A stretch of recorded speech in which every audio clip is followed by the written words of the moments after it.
Depending on who you talk to, the Trans-Pacific Partnership is either a vital piece of middle-class economics or a new, easy way for corporations to shut down in America. Problem is, we have no real way of knowing. The trade agreement, one of the biggest in American history, is classified.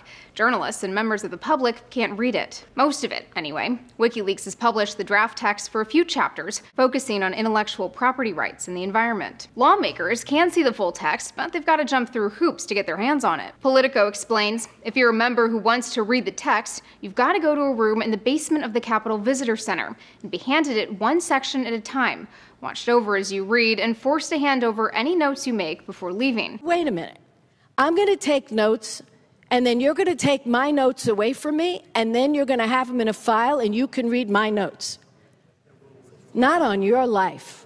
That's been the general sentiment among critics, mostly liberal Democrats, who say the near-total secrecy surrounding the giant, legally binding trade deal is unwarranted. The administration sees it differently, saying a certain level of confidentiality, as with most trade deals, is needed to ensure potential trade partners can communicate with a, quote, high degree of candor, creativity, and mutual trust. In other words, the White House doesn't want to lay all its cards on the table before it has to, and risk undermining negotiations with the 11 other governments involved. And it's not as though the public won't ever have a chance to read the TPP.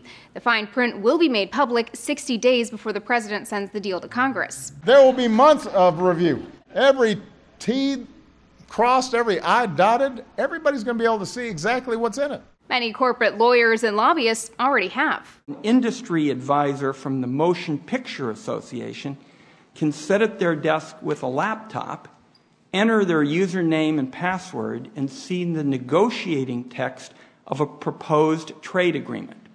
Virtually no one in the Congress has the ability to do that. Over 500 advisors, all members of appointed trade advisory committees, are involved in the talks and have access to draft documents. For Newsy, I'm Elizabeth Hagedorn, multiple sources, a broader view.